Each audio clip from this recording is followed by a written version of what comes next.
ஜனநாயக திராவிடக் கழகம் மக்களின் மனசாட்சியாக மட்டுமே செயல்படும் என்பதை தீர்க்கமாக வலியுறுத்துகிறேன். மக்களின் தலைவியா அல்லது மக்களுக்கான தலைவியா என்பதை வருங்காலங்களில் மக்கள் மட்டுமே தீர்மானிக்கக்கூடிய ஒன்று. பெண்களை இன்றைக்கும் இழிவாக பேசி அவர்களுடைய செயல்பாடுகளை முடக்கிவிடலாம் என்று நினைத்து கொண்டிருக்கும் அனைவருக்குமே இது ஒரு எச்சரிக்கையான பதிவு. அவர்கள் என்றைக்குமே முதன்மையாக அனைத்து செயல்பாடுகளிலும் அவர்கள் வெற்றி கொண்டிருக்கிறார்கள். தயவு கூர்ந்து பெண்களை இழிவாக பேசுவதை நிறுத்திவிட்டு அவர்களுக்கு துணையாக நின்றால் உங்களுடைய வாழ்க்கையும் நன்றாக இருக்கும். ஆனால் இன்றைக்கு ஒவ்வொரு இடத்திலும் பெண்களை துன்புறுத்துவதற்கு அவர்களுடைய செயல்பாடுகளையும் அவர்களுடைய ஒழுக்கத்தையும் முறைகேடாக பேசி தாழ்த்தி அவர்களை ஒரு வீட்டுக்குள் முடங்கி இருப்பதாக நினைத்து கொண்டு இழிவாக பேசி கொண்டிருப்பவர்கள் இன்றைக்கு பெண்கள் மிகப்பெரிய சாதனைகளை செய்து கொண்டிருக்கிறார்கள். அவர்களுடைய செயல்பாடுகள் நீங்கள் பேசும் இந்த இழிவற்ற செயல் பாதித்தாலும் மீண்டும் அவர்களுடைய செயல்களை திறன்பட செய்து கொண்டிருக்கிறார்கள். இன்றைக்கும் ஆட்சி புரிந்து கொண்டிருக்கும் திராவிட மாடல் திராவிட முன்னேற்றக் கழகம்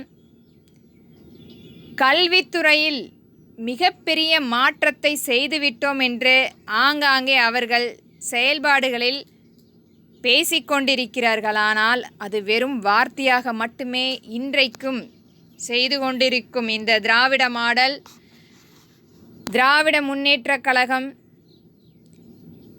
கண்டிப்பாக ஒரு மாற்றத்தை கொண்டு வந்து ஏழை எளிய அந்த குழந்தைகள் அரசு பள்ளிகளில் படிக்கும் அந்த குழந்தைகளுடைய ஏக்கத்தை போக்க வேண்டும்.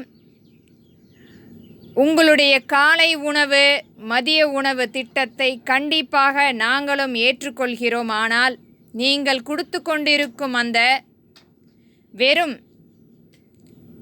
சாம்பார் சாதம் வெறும் பருப்பையும் அரிசியும் போட்டு ஒரு கலவையாக செய்து நீங்கள் கொடுத்து கொண்டிருக்கும் இந்த காலை உணவையும் மதிய உணவையும் மாற்றி அமைக்கப்பட வேண்டும். குழந்தைகளுக்கு சத்தான காய்கறிகள் வழங்கப்பட வேண்டும்.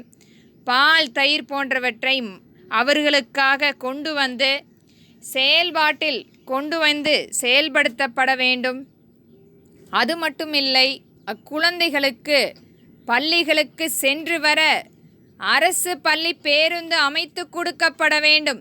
இன்று வரை என் குழந்தைகள் கால்நடையாக நடந்து சென்று பேருந்துகளில் தொங்கிக் கொண்டும் மிகப்பெரிய ஒரு அவலமான சூழ்நிலையை அக்குழந்தைகள் சென்று கொண்டிருப்பதை நாம் தினமும் பார்த்து கொண்டிருக்கிறோம். ஆனால் இன்றைக்கு இந்த ஆட்சி புரிந்து கொண்டிருக்கும் திராவிட மாடல் திராவிட முன்னேற்றக் கழகம் மாண்புமிகு முதலமைச்சர் இதற்கான திட்டத்தை மாற்றி அமைத்திருக்கிறாரா? அக்குழந்தைகள் மிகப்பெரிய ஒரு ஏக்கத்தின் காரணமாக அவர்களுடைய வேண்டுகோளாக நான் இதை பதிவிட்டு கொண்டிருக்கிறேன். வருங்காலங்களிலாவது அக்குழந்தைகளுக்கு அரசு பள்ளி பேருந்தை அமைத்து கொடுக்கப்பட வேண்டும். எத்தனை புதிதாக கட்டிடங்கள் நீங்கள் கட்டியிருக்கிறீர்கள். இன்று வரை எந்த மாற்றத்தையும் செய்யாமல் டிஜிட்டல் என்று சொல்லிக் கொண்டிருக்கிறீர்கள். வெறும் வார்த்தைகளாக மட்டுமே நீங்கள் செயல்பட்டு கொண்டிருக்கிறீர்கள். டிவியில் டச் ஸ்கிரீன் போர்டு என்று சொல்லி எத்தனை பள்ளிக்கூடங்களுக்கு இதை செயல்பாட்டில் கொண்டு வந்திருக்கிறீர்கள். இன்று வரை எத்தனையோ பள்ளிக்கூடங்கள் இடிந்து கிடக்கின்றன. மரத்தடியில் குழந்தைகள் படித்து கொண்டிருக்கின்றன. சரிவர உணவு கிடைக்காமலும் பள்ளியில் ஆசிரியர்கள் பற்றாக்குறை, நூலகம் இல்லை. எத்தனை பள்ளிக்கூடங்களுக்கு புதிதாக மைதானம் அமைத்து கொடுத்திருக்கிறீர்கள். அதற்கான வெள்ளை அறிக்கையும் எத்தனை கட்டிடங்கள் புதிதாக கட்டியிருக்கிறீர்கள் என்றதுக்கான வெள்ளை அறிக்கை ஏதாவது இருக்கின்றனவா? வெளிப்படையாக இன்றைக்கு துணை முதலமைச்சர்